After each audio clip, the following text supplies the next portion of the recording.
Grateful to the panelists who agreed to come and speak as well. And also to Bakalcha Yaya, who is in the audience, who is my research associate, and largely his voice is just as strong as mine in this book. So because there are two historians on the panel, I decided that I would look a little bit more historically than my most recent research, and look at the way that dress, particularly women's dress in Oromia, is used at times of instability. I realize our conference is about avenues towards stability, but I think that dress plays a unique role in that it is both able to do both. Okay. So the book is has the cover art by Adesa on it, which is just fantastic. And he painted an image of Aisha, a singer from Oromia, on your left. And some of you may recall that this photograph of mine on the left, which I took in 1999, so quite a long time ago, ended up being used by the Ethiopian government to advertise Nations and Nationalities Day in 2016.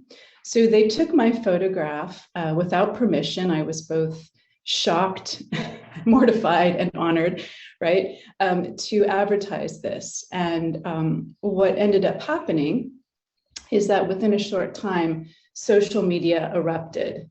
The fact that Aisha was wearing the colors red, green, and red on her forehead, this is just yarn that she placed on her forehead, was extremely problematic. And so at the time in 2016, when the OLF was considered a terrorist organization, wearing those colors was considered quite problematic. And so within a day of the poster being up, the billboard being up, someone had gone up with a ladder and painted directly onto the poster with white paint to conceal, in fact, the colors that she was originally wearing. So I begin this presentation with that example to suggest that dress is charged, it's important, and it needs to be addressed and looked at, because oftentimes it's extremely meaningful. So I'll begin with a quote. This is a quote by an elder, a man that I interviewed in Fedis. So it was a group of men. We were there in the afternoon, and I was asking lots of questions about dress. And this is what he said to me. We used to say that we hide our identity in the gadi, the leather strap that ties the cow's back legs when milking. This kept our identity hidden to the foreigners that came and tried to destroy it. Nowadays, our traditions are privately articulated through women's songs, dressing, and dancing. Since many of our young men and male elders were killed by the Turks and later the Abyssinians, it is up to the women to carry along our culture. So this provided a foundation for me in terms of my research, that really it was in women's dress and dress within performative contexts, like rituals and dancing, that meaning was in fact hidden. And so in the previous panel, the discussion about the Oromo identity being hidden is certainly captured in this particular quote. So my research is really informed by the Barantuma Oromo, the Afrin Kalo. You see two images down here on the bottom, but then subsequent research trips to Wollo, to RC, and also now most recently in the diaspora, I'm looking at the way in which women, Oromo women, make sense of their experience and are carriers of culture through the arts of the body. Do you all see that blue all of a sudden? Sorry, let me stop sharing. Yeah, I think when you share your screen on the right hand, you might have to, over the annotation, you might have to prevent, like, I think it's unselect the option for other people to. Okay. So Mara, are you able to see it again? Yes. Okay. So my research in the eastern part of Oromia, for the most part, I was working with women who, even by Ethiopian and Oromo standards, were very poor. So of a household of 8 to 10 people, that family would see often less than $100 a year. So my initial question was why? Why would women spend so much time and energy and resources on arts of the body in such an impoverished state? And when I started talking to women, the woman on your left, for example, or on your right, for example, she's a chot seller in the market. I don't know what's happening, but I've never seen this before. I'm seeing blue now again. Are you guys also seeing blue? Yeah, I think so. You might have to use the setting that prevents other people from annotating. Okay, so when I hit share screen and how will I do that? There should be some settings on the right side once you share your screen under annotation and uncheck.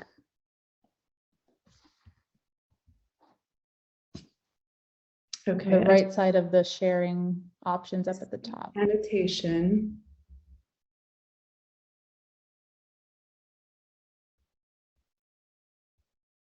And I'm not sure how to keep others from annotating.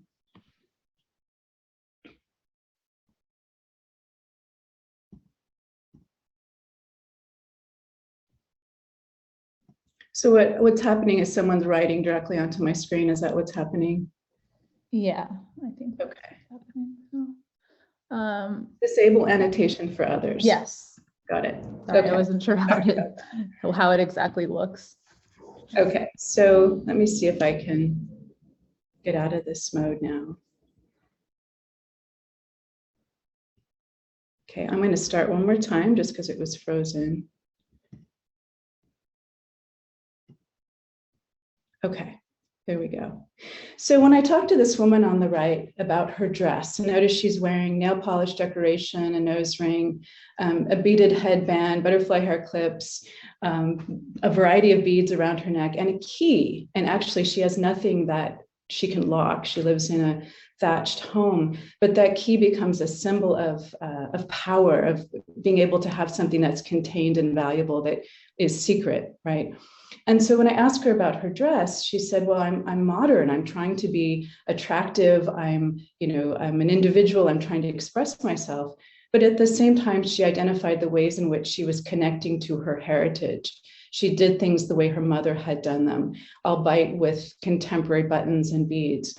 And so I titled the book Dressing Modern Like Our Mothers, because I think Oromo women are both looking forward and looking back when they think about this kind of expression. So I just want to introduce one type of body art, one type of dress in these historical periods.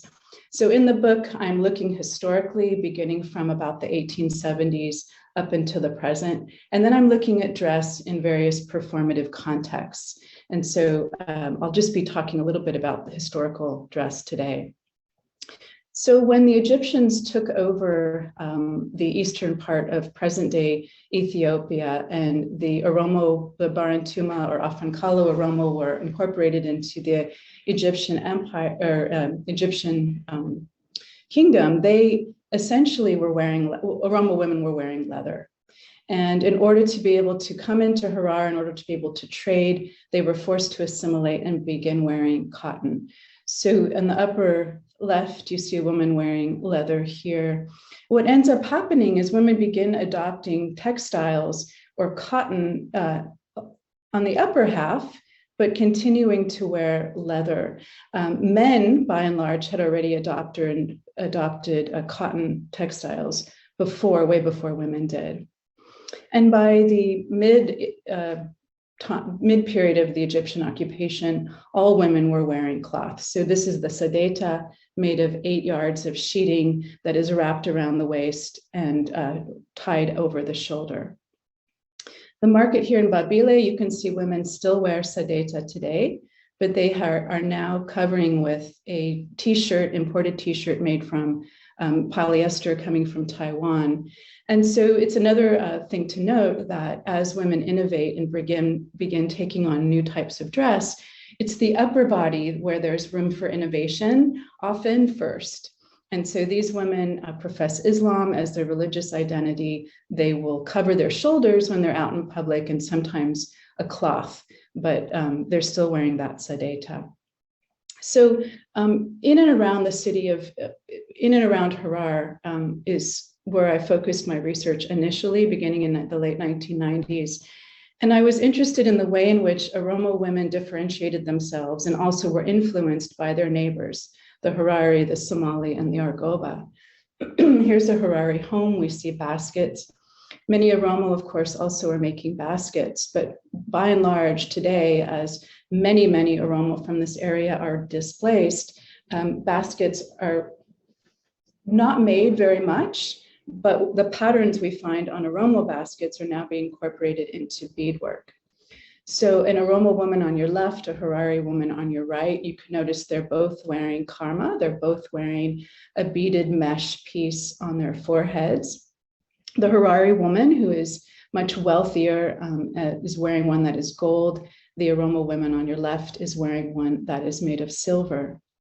And so during the Egyptian occupation, there was a plethora of silver available through the Maria Theresa thaler, which came in with the Egyptians as the currency. And many smiths were melting that down and creating a whole host of amulets, bracelets, necklaces, and so on. When the Egyptians left, they took all of the thalers that they could find with them. So there was very little silver at that time. In addition, Oromo by and large grew poorer. And so today the karma is made out of tin or a low-grade metal. It's no longer made out of silver because women just couldn't afford that. So the smiths that are making them today are also making tools. They're also making farming equipment, things like knives. And the progression then is from silver to the tin to now a very low grade metal spooling, the kind of thing that is available for, that we might find today in Home Depot. This kind of thing has become popular, as has beads. So chale karma, the beaded headband, is now being worn. So we find this progression in materials, but what's important, I think, is that you still mark the forehead. And so that's an important place for ethnic expression, identity expression. The Argoba, another neighboring group, this is their dress, spend a lot of their dress incorporates a lot of amulets. So these are leather cases that are sewn shut.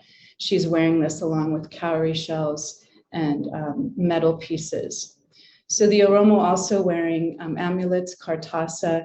In the Oromo case, they are leather pouches that can contain a whole host of things. Usually it's herbs, medicinal herbs, or it's pieces of paper where Quranic verses have been written. So going to a sheikha, having a verse from the Quran, and then inserting that. For many children, it's the first item of dress. So this girl has one, but it's just of paper with a string around it.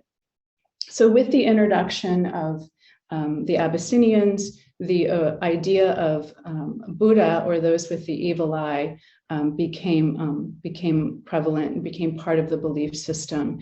And so a kartasa, an amulet, can both protect the wearer and repel those that potentially could harm.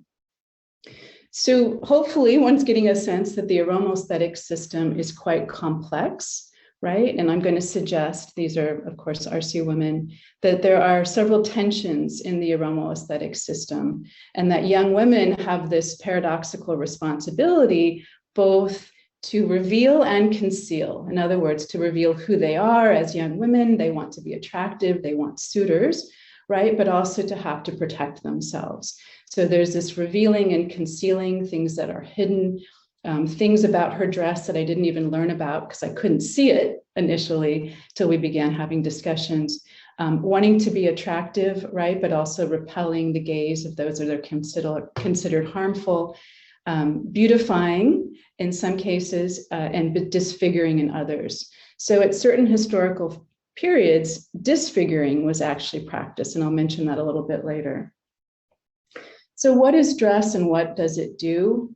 It does a lot of things. I've defined dress pretty broadly as the ensemble of things with which women are decorating their bodies, including hairstyle, tattooing, scarification, dress, jewelry, the ensemble of things with which they're decorating themselves. And for what it does here really is, it's a tactile means of asserting a political identity, empowering subjugated people, and challenging the power of the regime.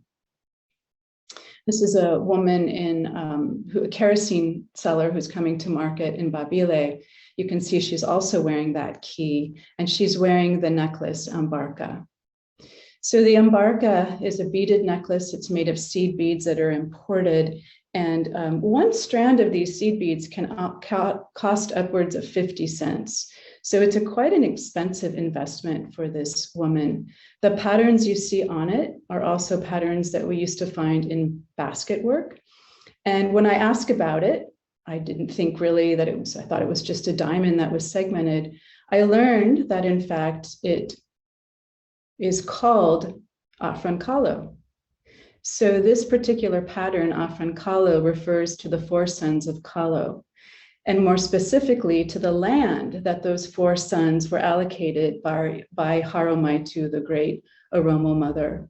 So when the Oromo mother sat at Herna and wrapped the sabata around her waist, wrapped her belt, she prophesied and designated lands to her 8 grandchildren. So the identity of afrancalo is living here, right? The land, she may or may not have access to that anymore, but symbolically, the connection to those four sons and the land that they belong to is in that beadwork. If we think about Harar and the Oromo living in that region during the Ethiopian Empire, when King and then Emperor Menelik took control, we also see quite a number of interesting things in relation to dress. So this is my photograph on the left, and this is on the right. You can see that there's still the same market, same Oromo presence in this space.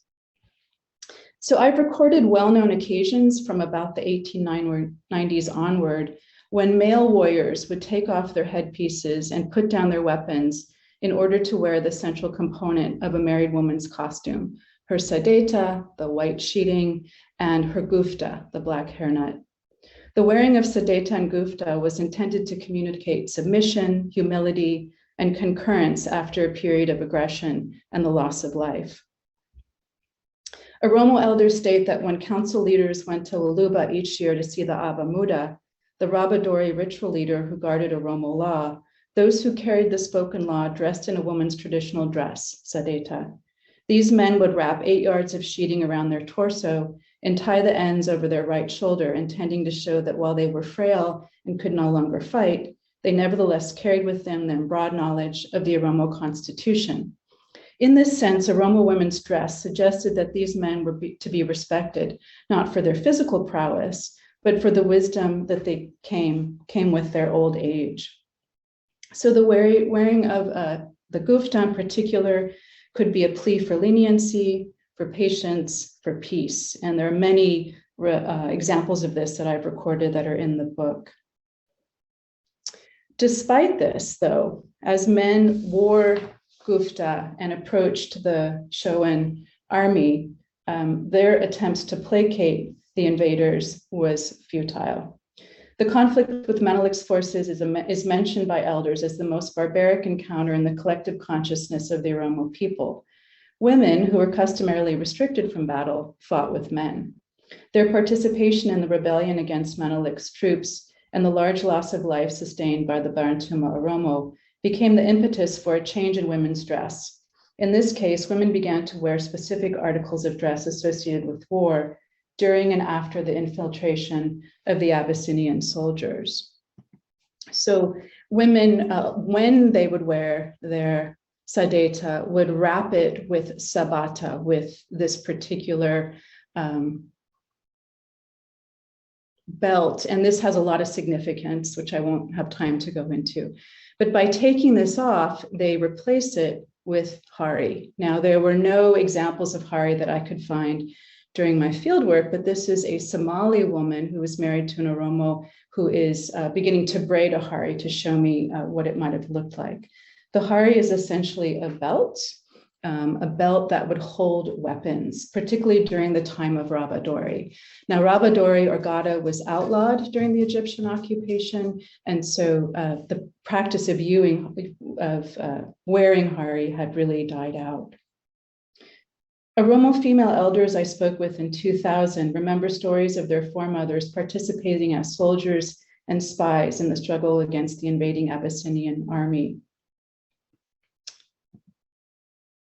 In 2014, the Annalee Martyrs Memorial Monument was unveiled, a severed hand holding a severed breast to commemorate fallen mothers and their brutal treatment on the battlefront.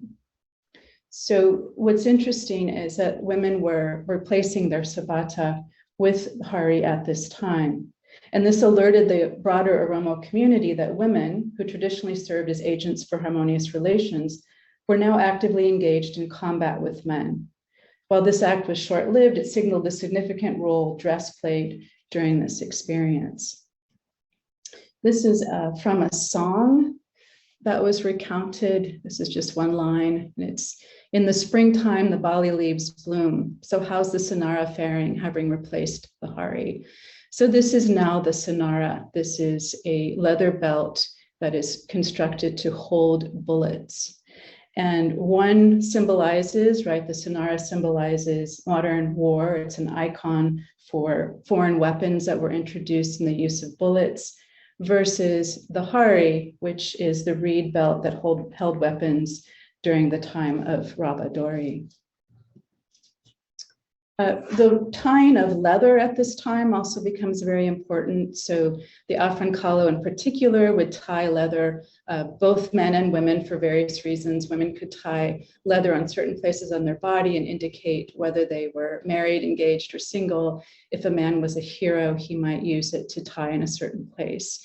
But during Menelik's rule and invasion, the medicha became important as a protective device. In fact, it could function as, being, the leather could come from a whole host of different animals, but during the rule of Menelik, informants state that the medicha was worn by both men and women for its talismanic qualities in the face of much anxiety. The most potent leather from which to make medicha during the reign of Menelik came from the dried skin of the horses used by his Amhara soldiers. In this sense, the destructive ability of the horse and rider is harnessed in that particular leather. Women describe this historical period in which their foremothers became warriors as a time of great violence and chaos. With the influx of social, political, religious, and economic changes brought about during first the Egyptian presence and then the Abyssinian invasion of Oromo land, a women's dress and what women wore was strategically used to signal hostile relationships. The use of fiber and leather bindings by Oromo women became markers of war and proper action during the conquest and colonization of their homeland near the city-state of Harar under Menelik in the late 1880s. Harari and medicha became symbols of the crisis brought about by the Abyssinian invasion. And when tied around the body today, these objects activate collective memories of these experiences. I'm going to show you just briefly another object that became, or another body art practice that shifted a bit during Haile Selassie's first reign. And by the way, there are a lot of stories about Lulu, Haile Selassie's Chihuahua, among the Oromo communities I visited. And that is is the practice of hatita. So the scarring of the face is done for medicinal reasons. It's done to beautify, and it's also intended to harness the gaze. But during Haile Selassie's time, that first reign, I learned that families would heavily scar their children because as soldiers came and took young people by force, those that had the most scars were left alone. And so during that time, children's faces were actually disfigured intentionally so that they would not be taken by Haile Selassie's troops. The practice of tumtu, so that is the application of scars as well as pigment, something that's done here on the face. It's very subtle, right? Was also something that was done more heavily during that first reign in order because they noticed that the soldiers were not interested in children whose faces were tattooed. Today, the practice of hatita and tumtu is rarely done. Again, most of the mosques prescribed not scarring the face, not marring permanently the skin. And so women are now using nail polish. Women are not applying it to their nails, they're applying it to their faces in the culturally appropriate places for marks. While nail polish is an imported item, it's expensive for these women. Each woman likes to have her own color, her own pattern. So this is the way in which she will individualize that. And just to reiterate that, the different patterns, different colors. During the Italian occupation, I'll just show one more example. The Italian occupation in the eastern part of Oromia was actually seen as a very positive experience, as the Oromo were allowed to speak their language and they were encouraged to practice their traditional ceremonies. They were told they could bring back Rabadori, for example. This is a mantia. This is a woman who is a spiritual expert. She is helps clients with spiritual matters and often uses spirit possession in order to heal. And she uses a whole host of different kinds of dress, including an ostrich feather, which harkens back to the time of Rabadori. An ostrich feather would have been something that warriors would wear. And here you can see the different objects that she has. In the upper right, Bakalcha, my research associate, holding some of the materials that are desired by certain spirits. She has sticks and whips in which to bring forth those spirits. And then what I wanted to show you, though, is this Italian coin. So there are many songs that were sung about the Italians. The Italians came and brought shoes. The Italians built roads, and the Italians allowed them to practice the way that they had wanted to practice, but had gone underground. So she still uses that Italian coin to call the presence of those Italian supporters, the energy of that support, bringing that forth in her practice. Now, Jari ceremonies are really done in seclusion. They're private. They are a way in which to work things out and make sense of one's experience, but it is not something that is, it is frowned upon in large part because of Islam.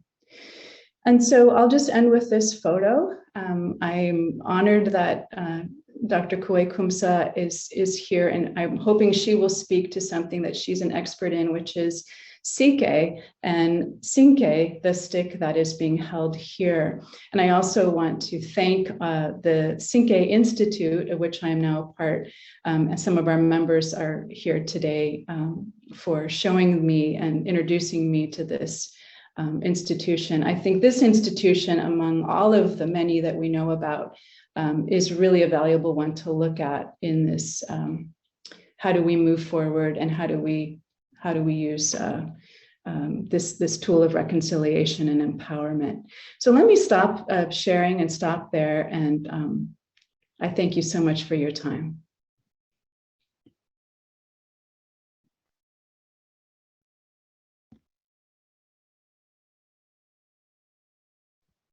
Maro, you're muted.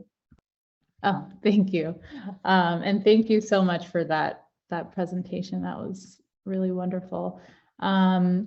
Next, I'm going to invite up Professor Martha Kuwe-Kumsa, who is an Oromo woman with a passionate interest in women's issues. Currently, she is the chair of... Grateful to the panelists who agreed to come and speak as well. And also to Bakalcha Yaya, who is in the audience, who is my research associate, and largely his voice is just as strong as mine in this book. So because there are two historians on the panel, I decided that I would look a little bit more historically than my most recent research, and look at the way that dress, particularly women's dress in Oromia, is used at times of instability. I realize our conference is about avenues towards stability, but I think that dress plays a unique role in that it is both able to do both. Okay. So the book is has the cover art by Adesa on it, which is just fantastic. And he painted an image of Aisha, a singer from Oromia, on your left. And some of you may recall that this photograph of mine on the left, which I took in 1999, so quite a long time ago, ended up being used by the Ethiopian government to advertise Nations and Nationalities Day in 2016. So they took my photograph without permission. I was both shocked, mortified, and honored, right, to advertise this. And what ended up happening is that within a short time, social media erupted. The fact that Aisha was wearing the colors red, green, and red on her forehead, this is just yarn that she placed on her forehead, was extremely problematic. And so at the time in 2016, when the OLF was considered a terrorist organization, wearing those colors was considered quite problematic. And so within a day of the poster being up, the billboard being up, someone had gone up with a ladder and painted directly onto the poster with white paint to conceal, in fact, the colors that she was originally wearing. So I begin this presentation with that example to suggest that dress is charged, it's important, and it needs to be addressed and looked at, because oftentimes it's extremely meaningful. So I'll begin with a quote. This is a quote by an elder, a man that I interviewed in Fedis. So it was a group of men. We were there in the afternoon, and I was asking lots of questions about dress. And this is what he said to me. We used to say that we hide our identity in the gadi, the leather strap that ties the cow's back legs when milking. This kept our identity hidden to the foreigners that came and tried to destroy it. Nowadays, our traditions are privately articulated through women's songs, dressing, and dancing. Since many of our young men and male elders were killed by the Turks and later the Abyssinians, it is up to the women to carry along our culture. So this provided a foundation for me in terms of my research, that really it was in women's dress and dress within performative contexts like rituals and dancing that meaning was in fact hidden. And so in the previous panel, the discussion about the Oromo identity being hidden is certainly captured in this particular quote.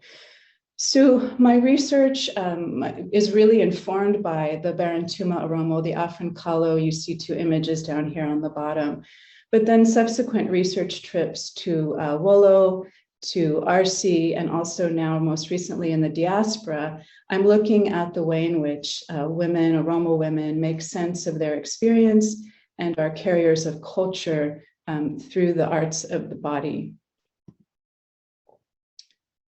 Do you all see that blue all of a sudden?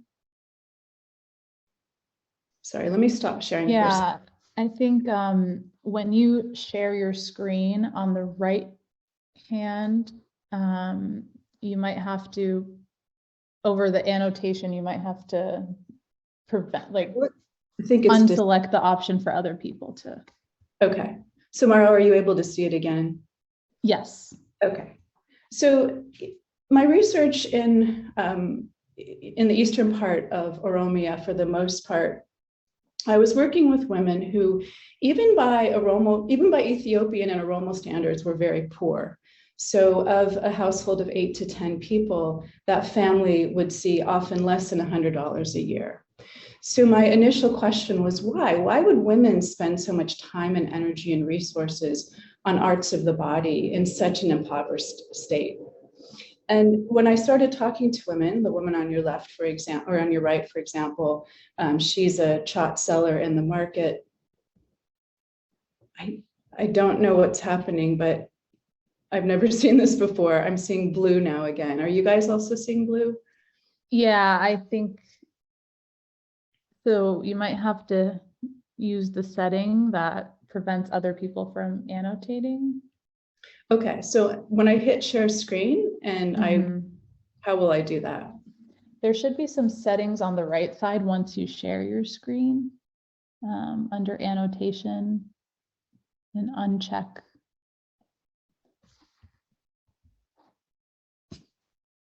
Okay. The right side of the sharing options up at the top. Annotation.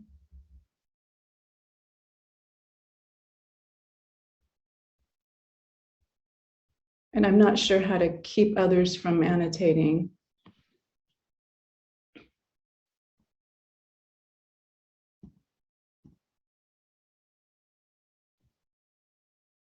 So what's happening is someone's writing directly onto my screen. Is that what's happening? Yeah, I think that's Okay. happening. Disable annotation for others. Yes. Got it. Sorry, Okay. I wasn't sure how it exactly looks. Okay, so let me see if I can get out of this mode now. Okay, I'm going to start one more time just because it was frozen. Okay, there we go. So when I talked to this woman on the right about her dress, notice she's wearing nail polish decoration, a nose ring, a beaded headband, butterfly hair clips, a variety of beads around her neck, and a key. And actually, she has nothing that she can lock. She lives in a thatched home, but that key becomes a symbol of power, of being able to have something that's contained and valuable that is secret, right? And so when I asked her about her dress, she said, well, I'm modern. I'm trying to be attractive. I'm an individual. I'm trying to express myself. But at the same time, she identified the ways in which she was connecting to her heritage. She did things the way her mother had done them, albeit with contemporary buttons and beads. And so I titled the book Dressing Modern Like Our Mothers, because I think Oromo women are both looking forward and looking back when they think about this kind of expression. So I just want to introduce one type of body art, one type of dress in these historical periods. So in the book, I'm looking historically, beginning from about the 1870s up until the present. And then I'm looking at dress in various performative contexts. And so I'll just be talking a little bit about the historical dress today. So when the Egyptians took over the eastern part of present-day Ethiopia, and the Oromo, the Barantuma or Afankalo Oromo were incorporated into the Egyptian empire or Egyptian kingdom, they essentially were wearing, Oromo women were wearing leather. And in order to be able to come into Harar, in order to be able to trade, they were forced to assimilate and begin wearing cotton. So in the upper left, you see a woman wearing leather here. What ends up happening is women begin adopting textiles or cotton on the upper half, but continuing to wear leather. Men, by and large, had already adopted cotton textiles way before women did. And by the mid-period of the Egyptian occupation, all women were wearing cloth. So this is the sadeta, made of 8 yards of sheeting that is wrapped around the waist and tied over the shoulder. The market here in Babile, you can see women still wear sadeta today, but they are now covering with a t-shirt, imported t-shirt made from polyester coming from Taiwan. And so it's another thing to note that as women innovate and begin taking on new types of dress, it's the upper body where there's room for innovation, often first. And so these women profess Islam as their religious identity. They will cover their shoulders when they're out in public, and sometimes a cloth, but they're still wearing that sadeta. So in and around the city of, in and around Harar is where I focused my research initially, beginning in the late 1990s. And I was interested in the way in which Oromo women differentiated themselves and also were influenced by their neighbors, the Harari, the Somali, and the Argoba. Here's a Harari home. We see baskets. Many Oromo, of course, also are making baskets, but by and large today, as many Oromo from this area are displaced, baskets are not made very much, but the patterns we find on Oromo baskets are now being incorporated into beadwork. So an Oromo woman on your left, a Harari woman on your right, you can notice they're both wearing karma. They're both wearing a beaded mesh piece on their foreheads. The Harari woman, who is much wealthier, is wearing one that is gold. The Oromo woman on your left is wearing one that is made of silver. And so during the Egyptian occupation, there was a plethora of silver available through the Maria Theresa thaler, which came in with the Egyptians as the currency. And many smiths were melting that down and creating a whole host of amulets, bracelets, necklaces, and so on. When the Egyptians left, they took all of the thalers that they could find with them. So there was very little silver at that time. In addition, Oromo by and large grew poorer. And so today the qarma is made out of tin or a low-grade metal. It's no longer made out of silver because women just couldn't afford that. So the smiths that are making them today are also making tools. They're also making farming equipment, things like knives. And the progression then is from silver to the tin to now a very low-grade metal spooling, the kind of thing that is available for, that we might find today in Home Depot. This kind of thing has become popular, as has beads. So chale qarma, the beaded headband, is now being worn. So we find this progression in materials, but what's important, I think, is that you still mark the forehead. And so that's an important place for ethnic expression, identity expression. The Argoba, another neighboring group, this is their dress, spend a lot of their dress incorporates a lot of amulets. So these are leather cases that are sewn shut. She's wearing this along with cowrie shells and metal pieces. So the Oromo also wearing amulets, kartasa. In the Oromo case, they are leather pouches that can contain a whole host of things. Usually it's herbs, medicinal herbs, or it's pieces of paper where Quranic verses have been written. So going to a sheikha, having a verse from the Quran, and then inserting that. For many children, it's the first item of dress. So this girl has one, but it's just of paper with a string around it. So with the introduction of the Abyssinians, the idea of Buddha, or those with the evil eye, became prevalent and became part of the belief system. And so a kartasa, an amulet, can both protect the wearer and repel those that potentially could harm. So hopefully one's getting a sense that the Oromo aesthetic system is quite complex, right? And I'm going to suggest, these are, of course, RC women, that there are several tensions in the Oromo aesthetic system, and that young women have this paradoxical responsibility both to reveal and conceal. In other words, to reveal who they are as young women. They want to be attractive, they want suitors, right? But also to have to protect themselves. So there's this revealing and concealing things that are hidden, things about her dress that I didn't even learn about because I couldn't see it initially till we began having discussions, wanting to be attractive, right? But also repelling the gaze of those that are considered harmful, beautifying in some cases, and disfiguring in others. So at certain historical periods, disfiguring was actually practiced, and I'll mention that a little bit later. So what is dress and what does it do? It does a lot of things. I've defined dress pretty broadly as the ensemble of things with which women are decorating their bodies, including hairstyle, tattooing, scarification, dress, jewelry, the ensemble of things with which they're decorating themselves. And for what it does here really is, it's a tactile means of asserting a political identity, empowering subjugated people, and challenging the power of the regime.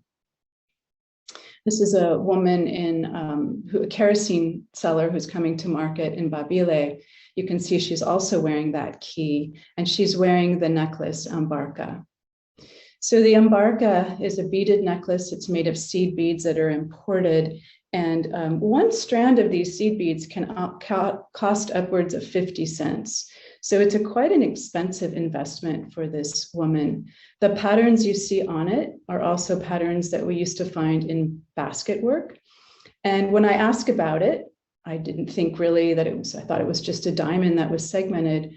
I learned that in fact, it is called Afrankalo. So this particular pattern, Afrankalo, refers to the 4 sons of Kalo, and more specifically to the land that those 4 sons were allocated by Haromaitu, the great Oromo mother. So when the Oromo mother sat at Herna and wrapped the sabata around her waist, wrapped her belt, she prophesied and designated lands to her 8 grandchildren. So the identity of Afrankalo is living here, right? The land, she may or may not have access to that anymore, but symbolically, the connection to those 4 sons and the land that they belong to is in that beadwork. If we think about Harar and the Oromo living in that region during the Ethiopian Empire, when King and then Emperor Menelik took control, we also see quite a number of interesting things in relation to dress. So this is my photograph on the left, and this is on the right. You can see that there's still the same market, same Oromo presence in this space. So I've recorded well-known occasions from about the 1890s onward when male warriors would take off their headpieces and put down their weapons in order to wear the central component of a married woman's costume, her sadeta, the white sheeting, and her gufta, the black hairnet. The wearing of sadeta and gufta was intended to communicate submission, humility, and concurrence after a period of aggression and the loss of life. Oromo elders state that when council leaders went to Luluba each year to see the Aba Muda, the Rabadori ritual leader who guarded Oromo law, those who carried the spoken law dressed in a woman's traditional dress, sadeta. These men would wrap 8 yards of sheeting around their torso and tie the ends over their right shoulder, intending to show that while they were frail and could no longer fight, they nevertheless carried with them their broad knowledge of the Oromo constitution. In this sense, Oromo women's dress suggested that these men were to be respected, not for their physical prowess, but for the wisdom that they came with their old age. So the wearing of the gufta in particular could be a plea for leniency, for patience, for peace. And there are many examples of this that I've recorded that are in the book. Despite this, though, as men wore gufta and approached the Shoan army, their attempts to placate the invaders was futile. The conflict with Menelik's forces is mentioned by elders as the most barbaric encounter in the collective consciousness of the Oromo people. Women, who were customarily restricted from battle, fought with men. Their participation in the rebellion against Menelik's troops and the large loss of life sustained by the Barantuma Oromo became the impetus for a change in women's dress. In this case, women began to wear specific articles of dress associated with war during and after the infiltration of the Abyssinian soldiers. So women, when they would wear their sadeta, would wrap it with sabata, with this particular belt. And this has a lot of significance, which I won't have time to go into. But by taking this off, they replace it with hari. Now, there were no examples of hari that I could find during my fieldwork, but this is a Somali woman who was married to an Oromo who is beginning to braid a hari to show me what it might have looked like. The hari is essentially a belt that would hold weapons, particularly during the time of Rabadori. Now, Rabadori or Gada was outlawed during the Egyptian occupation, and so the practice of wearing hari had really died out. Oromo female elders I spoke with in 2000 remember stories of their foremothers participating as soldiers and spies in the struggle against the invading Abyssinian army. In 2014, the Anneli Martyrs Memorial Monument was unveiled, a severed hand holding a severed breast to commemorate fallen mothers and their brutal treatment on the battlefront. So what's interesting is that women were replacing their sabata with hari at this time. And this alerted the broader Oromo community that women, who traditionally served as agents for harmonious relations, were now actively engaged in combat with men. While this act was short-lived, it signaled the significant role dress played during this experience. This is from a song that was recounted. This is just one line, and it's, in the springtime, the bali leaves bloom. So how's the sonara faring, having replaced the hari? So this is now the sonara. This is a leather belt that is constructed to hold bullets. And one symbolizes, right, the sonara symbolizes modern war. It's an icon for foreign weapons that were introduced in the use of bullets, versus the hari, which is the reed belt that held weapons during the time of Rabadori.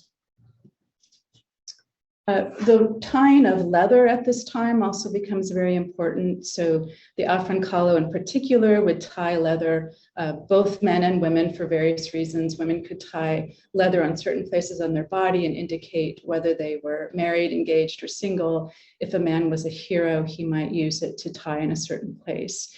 But during Menelik's rule and invasion, the Medicha became important as a protective device.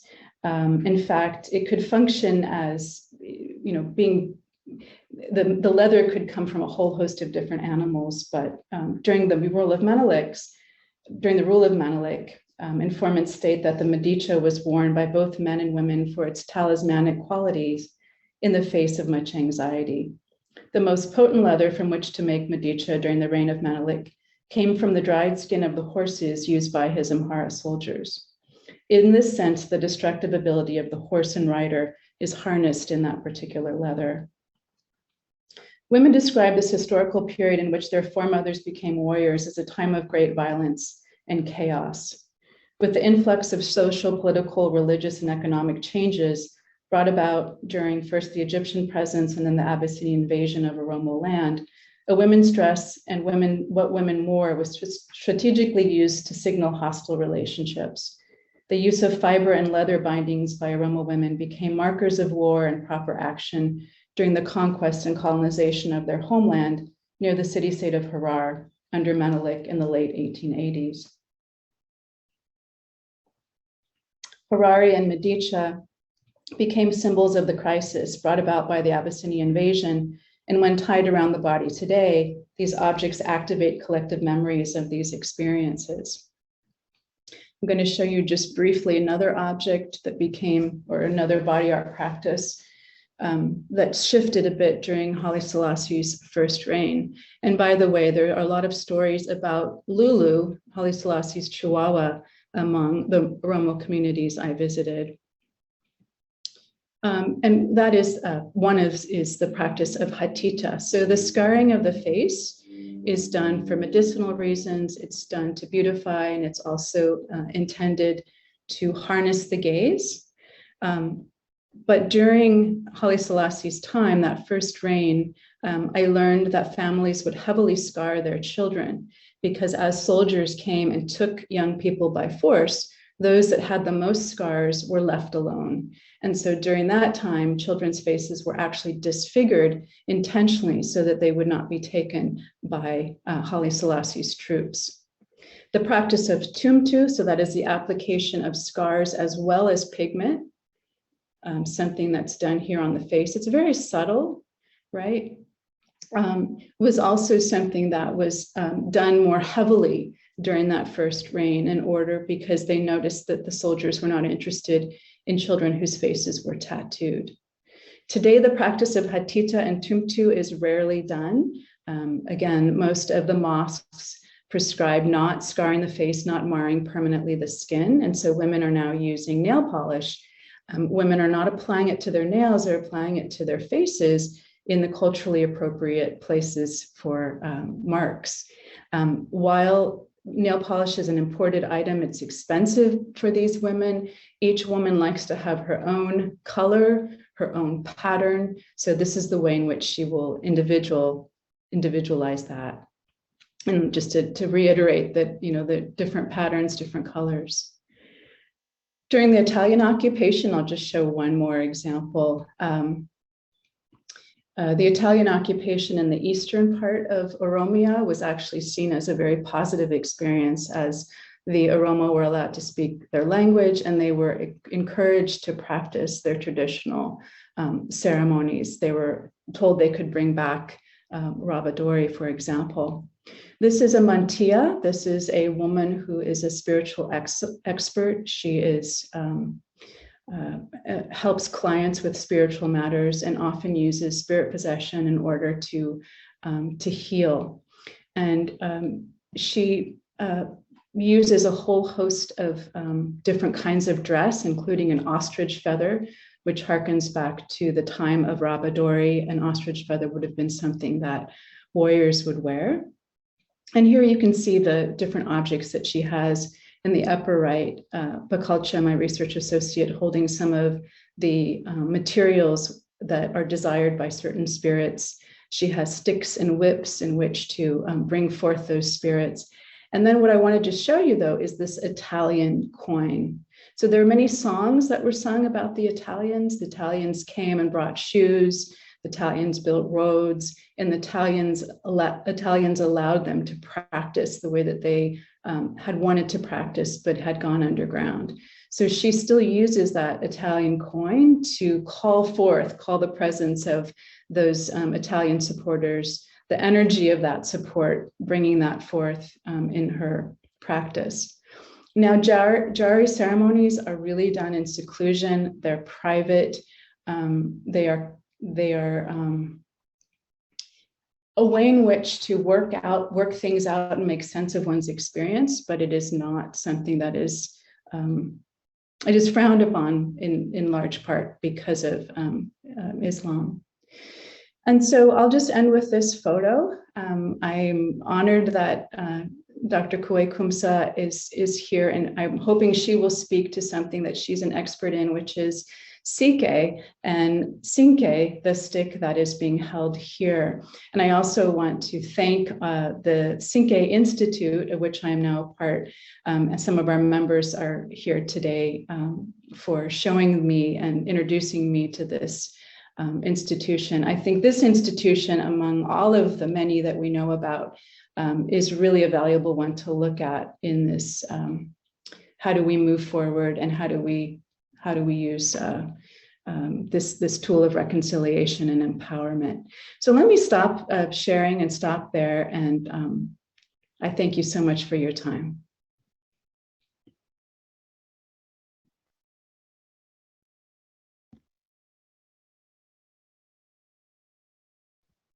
Maro, you're muted. Oh, thank you. And thank you so much for that presentation. That was really wonderful. Next, I'm going to invite up Professor Martha Kuwe-Kumsa, who is an Oromo woman with a passionate interest in women's issues. Currently, she is the